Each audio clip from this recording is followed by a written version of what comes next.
बूढ़ी काकी लेसन पढ़ने जा रहे हैं, जो लेसन प्रेमचंद द्वारा लिखित है। तो अब हम प्रेमचंद के बारे में जानें। आज हम एक महान लेखक मुंशी प्रेमचंद के बारे में पढ़ने जा रहे हैं। प्रतिभाशाली व्यक्तित्व के धनी थे मुंशी प्रेमचंद, जिसने हिंदी विषय की काया ही पलट दी। हिंदी के उपन्यास सम्राट का जन्म सन 1880 ईस्वी सन में और निधन सन 1936 ईस्वी सन में उत्तर प्रदेश में वाराणसी के निकट लम्ही नामक गांव में हुआ था। उनका मूल नाम धनपत राय था। स्वाधीनता आंदोलन में भाग लेने के कारण उन्होंने नौकरी छोड़ दी और स्वतंत्र लेखन की ओर मुड़े। गोदान प्रेमचंद का सर्वश्रेष्ठ उपन्यास है। शायद आपको याद होगा ही, स्टैंडर्ड 8 में प्रेमचंद की एक कहानी हम पढ़ चुके हैं, जिसका नाम था ईदगाह। उसी लेखक की दूसरी कहानी हम आज बूढ़ी काकी पढ़ने जा रहे हैं। प्रेमचंद ने ऐसे दयनीय वृद्धों की अवस्था की ओर हमारा ध्यान खींचा है। बूढ़ी काकी उन असहाय दयनीय व्यक्तियों की व्यथा है, जिन्हें परिस्थितिवश मजबूरी में अपनी संपत्ति किसी अन्य को सौंपनी पड़ती है और खुद उसकी कृपा पर जीना पड़ता है।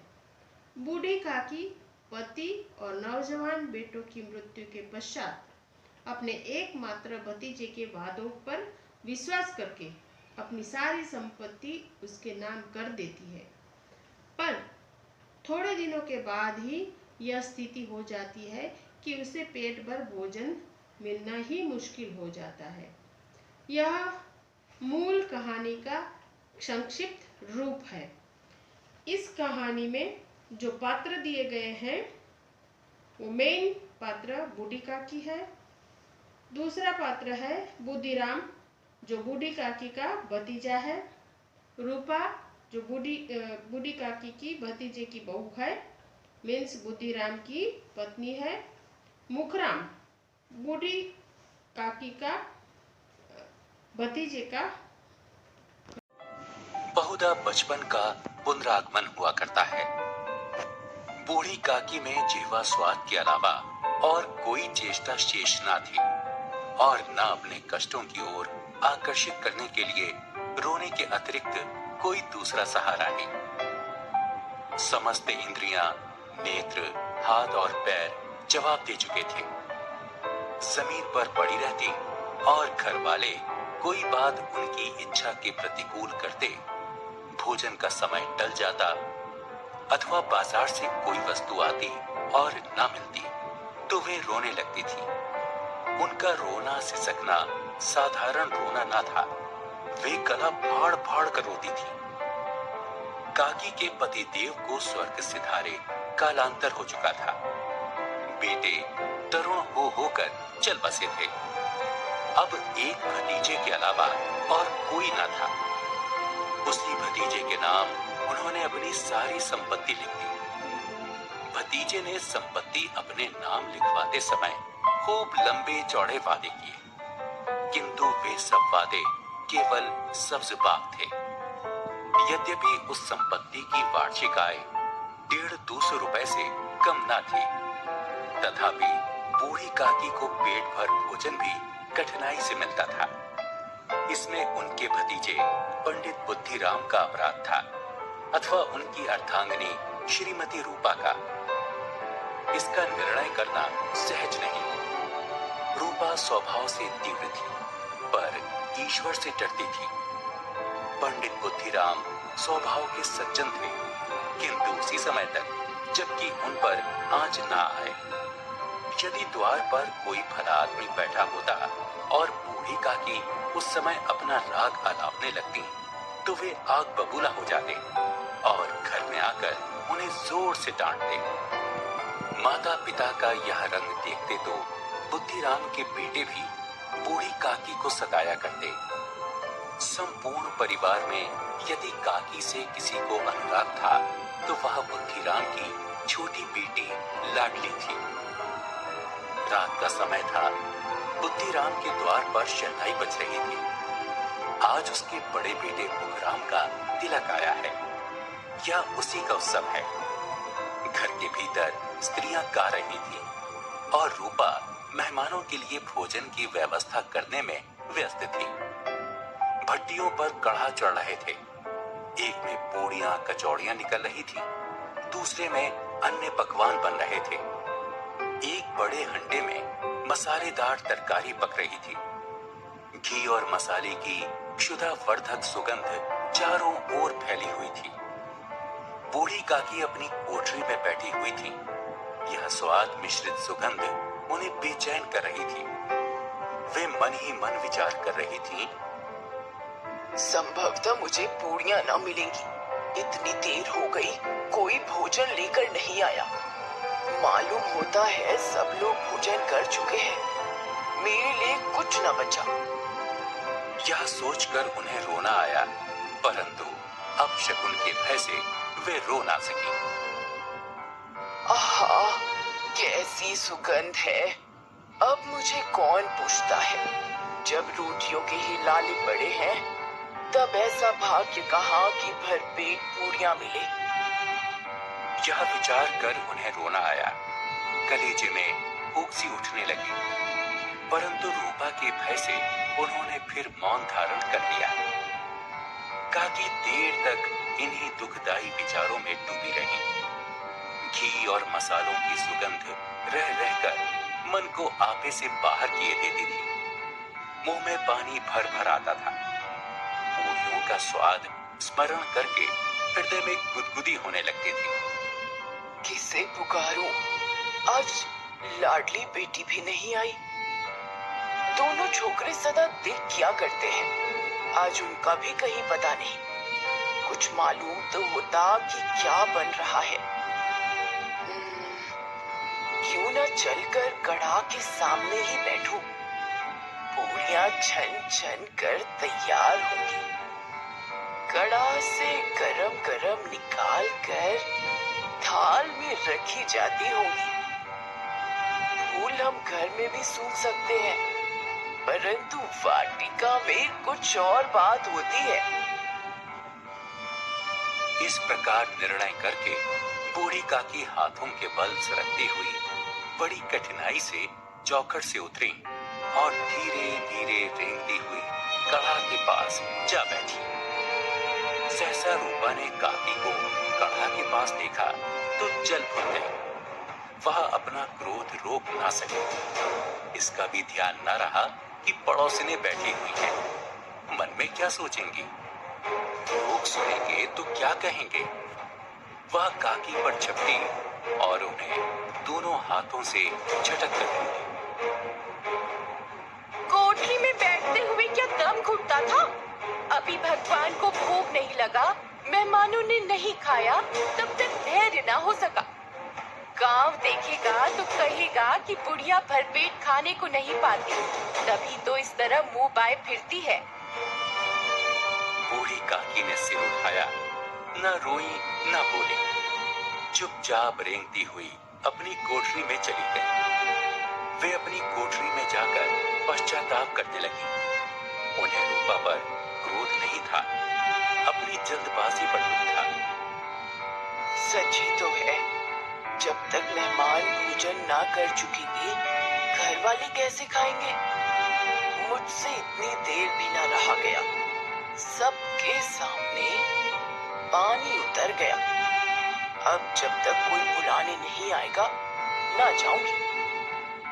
मन ही मन इस प्रकार का विचार कर वे बुलावे की प्रतीक्षा करने लगी। परंतु घी की रुचिकर श्वास बड़ी धैर्य परीक्षक प्रतीत हो रही थी। उन्हें एक एक पल एक एक युग के समान मालूम होता था। वे उकड़ू बैठकर सरकती हुई आंगन में आई, परंतु हाय रे दुर्भाग्य, मेहमान मंडली अभी तक बैठी हुई थी। काकी को देखकर कई आदमी उठ खड़े हुए, पुकारने लगे, अरे यहाँ बुढ़िया कौन है? यहाँ कहाँ से आ गई? पंडित बुद्धिराम काकी को देखते ही क्रोध से तिलमिला गए। लपक कर उन्होंने काकी के दोनों दोनों हाथ पकड़े और घसीटते हुए लाकर उन्हें कोठरी में धम से पटक दिया। आशा रूपी वाटिका लू के एक झोंके से विनष्ट हो गई। मेहमानों ने भोजन किया, घर वालों ने भोजन किया, सभी भोजन कर चुके, परंतु काकी को किसी ने ना पूछा। उनके बुढ़ापे पर, दीनता पर किसी को करुणा ना आई थी। अकेली लाडली ही उनके लिए कुढ़ रही थी। लाडली को काकी से अत्यंत प्रेम था। बेचारी भोली लड़की थी। बाल विनोद और चंचलता की उसमें गंध तक ना थी। दोनों बार जब उसके माता पिता ने काकी को निर्दयता से घसीटा तो लाडली का हृदय ऐंठ कर रह गया। वह झुंझला रही थी कि हम लोग काकी को पूरियां क्यों नहीं दे देते। क्या मेहमान सबकी सब खा जाएंगे? और यदि काकी ने मेहमानों से पहले खा लिया तो क्या बिगड़ जाएगा? वह काकी के पास जाकर उन्हें धैर्य देना चाहती थी, परंतु मां के भय से ना चाहती थी। उसने अपने हिस्से की पूरियां बिल्कुल ना खाई थी। अपनी गुड़िया की पिटारी में बंद कर रखी थी। वह उन पूरियों को काकी के पास ले जाना चाहती थी। उसका हृदय अधीर हो रहा था। काकी मेरी आवाज सुनते ही उठ बैठेंगी। पूरियां देखकर कैसी प्रसन्न होंगी, मुझे खूब प्यार करेंगी। रात के 11 बज गए थे। रूपा आंगन में सो रही थी, पर लाडली की आंखों में नींद न आती थी। काकी को पूरियां खिलाने की खुशी उसे सोने न देती थी। उसने गुड़ियों की पिटारी सामने रखी थी। जब विश्वास हो गया कि अम्मा सो रही हैं, तो वह चुपके से उठी और सोचने लगी, कैसे चलूं? चारों ओर अंधेरा था। वह पिटारी उठाकर काकी की कोठरी की ओर चली। कोठरी में काकी लेटी हुई थी। सहसा कानों में आवाज आई, काकी उठो, मैं पूरियां लाई हूँ। काकी ने लाडली की आवाज पहचान ली। चटपट उठ बैठी। दोनों हाथों से लाडली को टटोला और उसे गोद में बैठा लिया। लाडली ने पूरियां निकाल कर दी। काकी ने पूछा, क्या तुम्हारी अम्मा ने दी है? लाडली ने कहा, नहीं, ये मेरे हिस्से की है। काकी पूड़ियों पर टूट पड़ी। 5 मिनट में पिटारी खाली हो गई। लाडली ने पूछा, काकी पेट भर गया? जिस प्रकार थोड़ी सी वर्षा ठंडक के स्थान पर और भी गर्मी पैदा कर देती है, उसी प्रकार इन थोड़ी सी पूड़ियों ने काकी की क्षुधा और इच्छा को और उत्तेजित कर दिया था। बोली, नहीं बेटी, जाकर अम्मा से और मांग लाओ। लाडली ने कहा, अम्मा सोती है, जगाऊंगी तो मारेंगी। काकी ने पिटारी को फिर टटोला। उसमें कुछ खुरचन गिरी थी। बार बार मुंह चाटती थी, चटखारे भरती थी। हृदय महसूस रहा था कि और पूड़ियां कैसे पाऊं। वे कुछ देर तक इस इच्छा को रोकती रही, पर काकी का अधीर मन इच्छाओं के प्रबल प्रवाह में बह गया, जिससे उचित और अनुचित का विचार जाता रहा। सहसा लाडली से बोली, मेरा हाथ पकड़कर वहाँ ले चलो जहाँ मेहमानों ने बैठकर भोजन किया है। लाडली उनका अभिप्राय समझ ना सकी। उसने काकी का हाथ पकड़ा और ले जाकर झूठे पत्तलों के पास बैठा दिया। दीन क्षुधातुर काकी वहां पत्तलों से पूड़ियों के टुकड़े चुन चुन कर भक्षण करने लगी। ठीक उसी समय रूपा की आंखें खुली। उसे मालूम हुआ कि लाडली मेरे पास नहीं है। वह चौंकी चारपाई के इधर उधर ताकने लगी कि कहीं नीचे तो नहीं गिर पड़ी। उसे वहां ना पाकर वह उठी तो क्या देखती है कि लाडली छोटे पत्थरों के पास चुपचाप खड़ी है और वो भी काकी पत्थरों पर से पूरियों के टुकड़े उठा उठा कर खा रही है। रूपा का हृदय सन्न हो गया। ऐसा प्रतीत हुआ मानो जमीन रुक गई हो, आसमान चक्कर खा रहा हो। करुणा और भय से उसकी आंखें भर आई। वह सोचने लगी, हाय, कितनी निर्दयी हूँ। जिसकी संपत्ति से मुझे 200 रुपए की आय हो रही है, उसकी यह दुर्गति, और मेरे कारण। हे दयामय भगवान, मुझसे बड़ी भारी चूक हुई है, मुझे क्षमा करो। आज मेरे बेटे का तिलक था, सैकड़ों मनुष्यों ने भोजन पाया, मैं उनके इशारों की दासी बनी रही, अपने नाम के लिए सैकड़ों रुपए व्यय कर दिए, परंतु जिसकी बदौलत हजारों रुपए पाए, उसे इस उत्सव में भी भरपेट भोजन न दे सकी। रूपा ने दिया जलाया, अपने भंडार का द्वार खोला और एक थाली में संपूर्ण सामग्रियां सजाकर काकी की ओर चली। काकी के समीप पहुंचकर उसने कंठारुद्ध स्वर में कहा, काकी, उठो, भोजन कर लो। मुझसे आज बड़ी भूल हुई, उसका बुरा ना मानना। परमात्मा से प्रार्थना कर दो कि वह मेरा अपराध क्षमा कर दे। भोले भाले बच्चों की भांति जो मिठाइयां पाकर मार और तिरस्कार सब भूल जाते हैं, काकी सब भुलाकर बैठी हुई खाना खा रही थी। उनके एक एक रोए से सच्ची दुआएं निकल रही थी और रूपा इस अनुपम दृश्य का आनंद लेने में निमग्न थी। आपको होमवर्क दिया जा रहा है। शांति से अच्छी हैंडराइटिंग में आप होमवर्क करें। जो ऑर्डर दिया गया है उसी ऑर्डर के हिसाब से ही लिखना है, ऑर्डर चेंज नहीं करना है, और लिख के मुझे आप भेज दें।